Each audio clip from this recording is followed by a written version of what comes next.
my pleasure to announce Jamie Danker my colleague Jamie Danker to the stage. She's Senior Director for Privacy Services at Venable. She's going to be talking about privacy considerations with FIDO. All right. Wow, thanks everybody. I hope you're a perky audience. I'm sure we're at the afternoon slump point, so if you could just perk up a little bit for 20 minutes, I'd appreciate it. My name is Jamie Danker. I'm with Venable. My practice is focused primarily on privacy, but I do a lot of security risk assessment as well.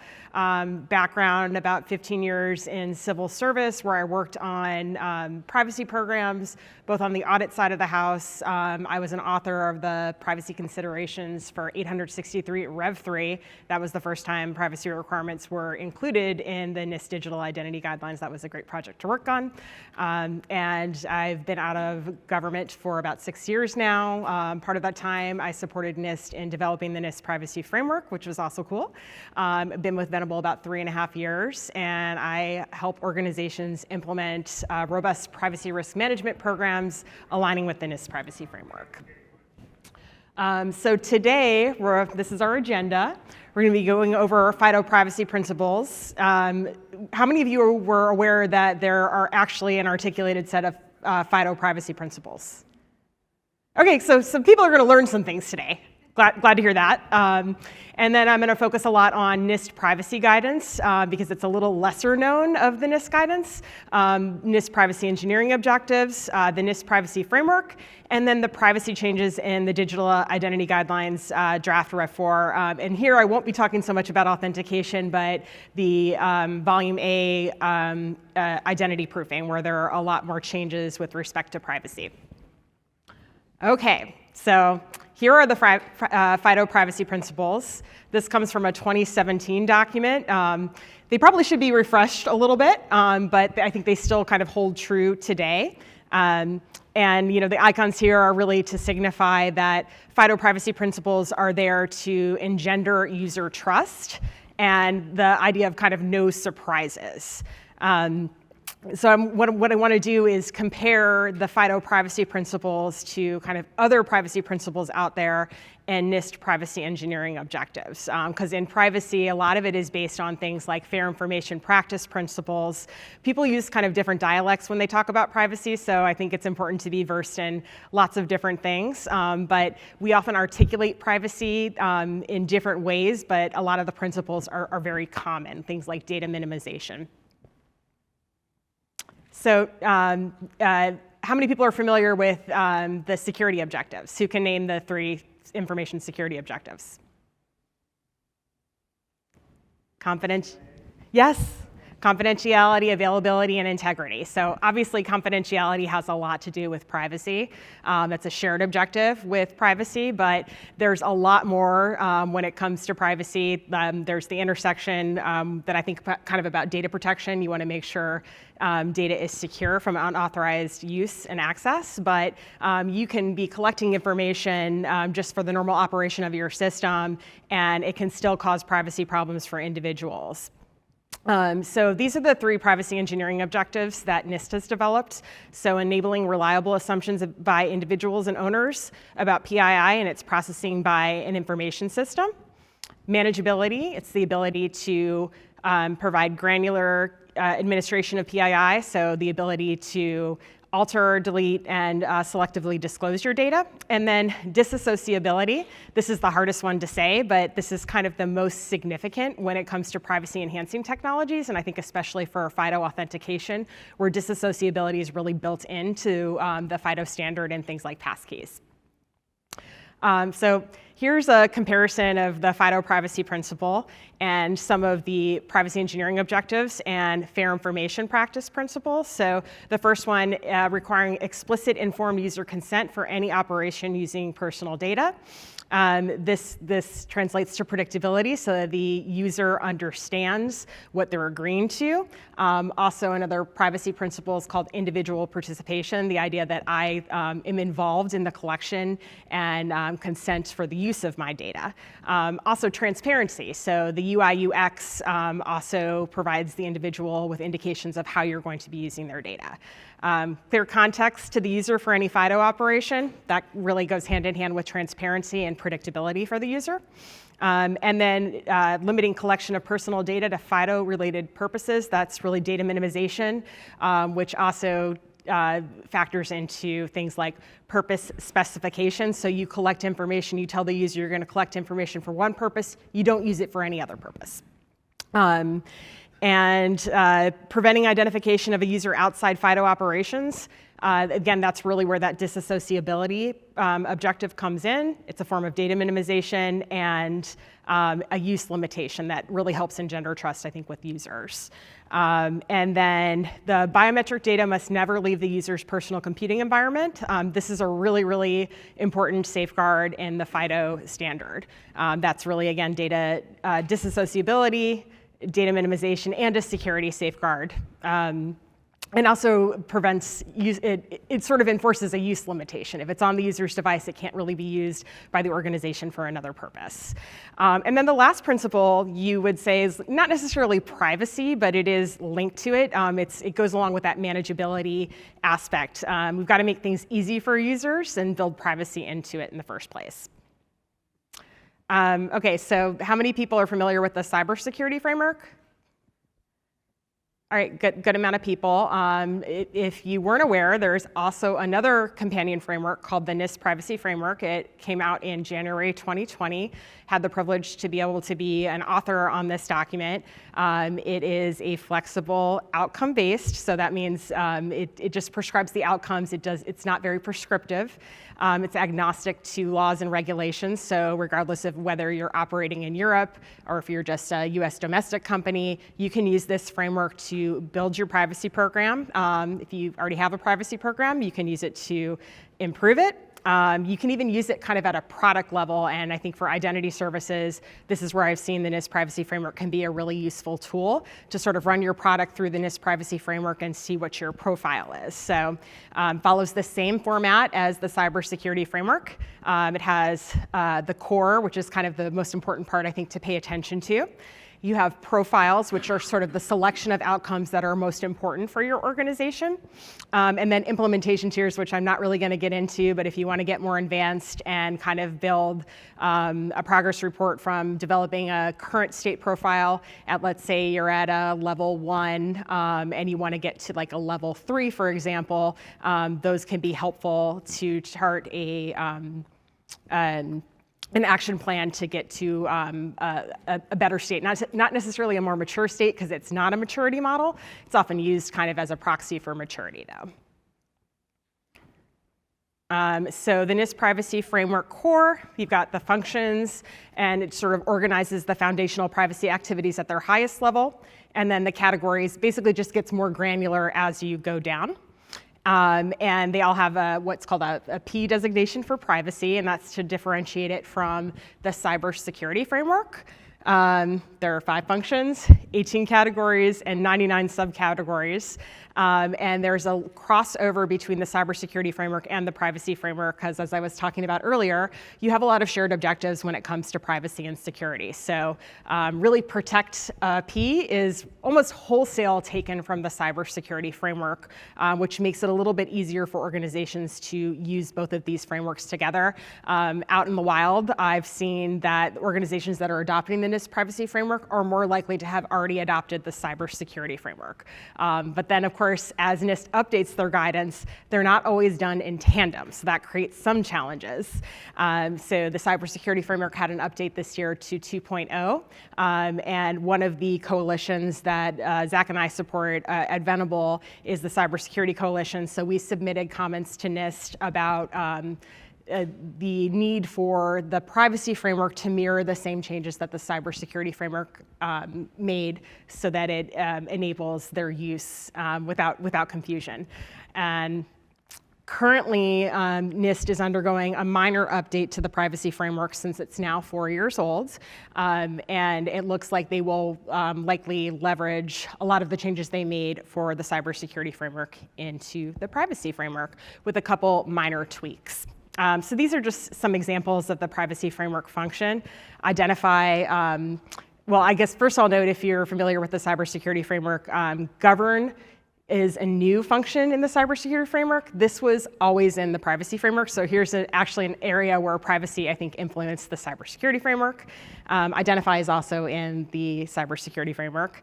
And then where control is one of the more interesting functions, in my opinion.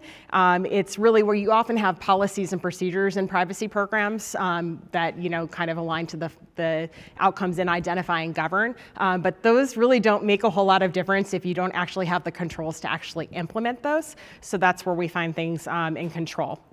Communicate has a lot to do with those predictability and manageability objectives, and then protect P is really those security safeguards.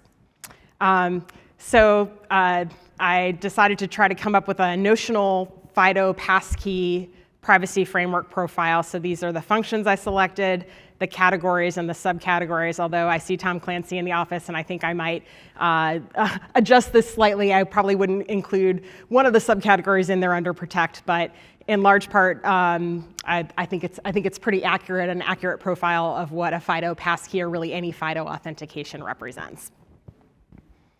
Okay, so moving on to privacy in the NIST Digital Identity Guidelines Rev 4. So I was very interested to see what NIST decided to change. It's been 7 years. And really kind of my conclusion on the privacy requirements here is that there's really not, they're not new requirements. For example, a privacy risk assessment was always in a requirement for the guidelines for CSPs to conduct. What I'm seeing is that there's a lot more detailed guidance, which is a signal that CSPs and sometimes RPs really need to pay attention to the detail and level of granularity they're providing in their privacy risk assessments. So same with redress, that really goes into access and correction, which are also fundamental privacy principles. Not new, it was in there from the get-go, but there's a lot more detailed guidance for both RPs and CSPs. And then privacy-related requirements in a more detailed section on biometrics. So you won't find those in the actual labeled privacy section. Under biometrics, you'll see a lot of requirements that I would consider to be privacy requirements. Okay, what's privacy risk assessment? By a show of hands, has anybody conducted a privacy risk assessment? All right, a few of you. So again, hopefully you guys are going to learn something new today. Some organizations might consider a privacy impact assessment or a data privacy impact assessment to be a privacy risk assessment. You can make an argument one way or the other. I look at privacy risk assessment as a sub-process to doing a privacy impact assessment or a data privacy impact assessment. It's really a process that helps organizations analyze and assess privacy risks for individuals arising from the processing of their data. So with privacy risk, really it's the risk to individuals that then accrue to the organization and can result in they can result in harms to the individual, for example, embarrassment, and then that then kind of accrues to the organization in terms of it could be potential fines for noncompliance or abandonment of the product or service. So these are all the risks that the guidelines require CSPs to consider in the privacy risk assessment.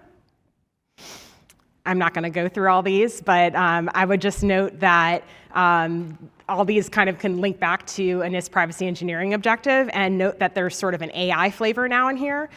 For example, the privacy risk assessment requirement that non-PII that when aggregated or processed by an algorithm, like artificial intelligence or machine learning tools, could be used to identify a person.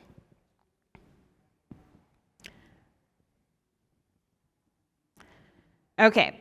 So additional PRA requirements document how privacy engineering objectives are met through the application of the NIST privacy framework and the companion controls document 853. So the notional passkeys profile, for example, that could be a good way for organizations to approach how they're meeting privacy engineering objectives, like start by going through the NIST privacy framework and selecting those outcomes that describe your credential service. And then, of course, update, security, it's a tenet to always periodically reassess your risks. Same is true for privacy. You need to reassess and update when changes affect the processing of PII. Let's say you have a new data source that you're using, that should prompt an update of your privacy risk assessment. And then, of course, there's always the standard problem in privacy where you've got a policy out there and it should really match what your risk assessment says, so it's important to review those periodically. And then I thought this one was really interesting because this to me is a signal that perhaps government agencies who are getting often their services from credential service providers, that they need more transparency into their vendors' products and services. So note that it says insufficient detail to enable organizations to do their due diligence. Okay, so redress requirements. So redress, you can look at it, I think, in two angles. If it's the agency who's providing the service, let's say it's to get a benefit, and someone can't electronically authenticate online. So there needs to be a process for people to be able to resolve that.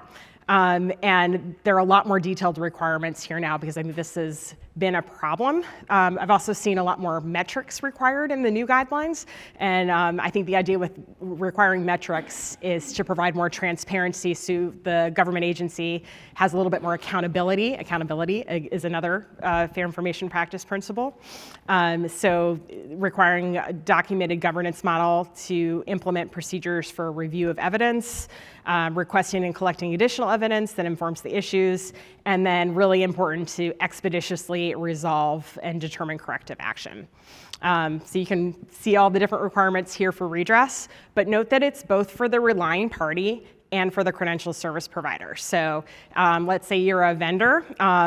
The federal agency may have their own way to address redress, but some of the issues I see are, what if your service, if there's an issue in the underlying data? So I, as the individual, may be able, through the agency, to sort of get the benefit or service after going through their redress process. But what if every time I'm trying to verify my identity online, I'm having issues? What's the process for being able to rectify that?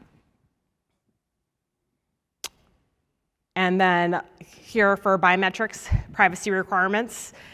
Notice is always, that's that transparency notice, providing clear, publicly available information on biometric processing practices, obtaining explicit consent, storing the record of consent.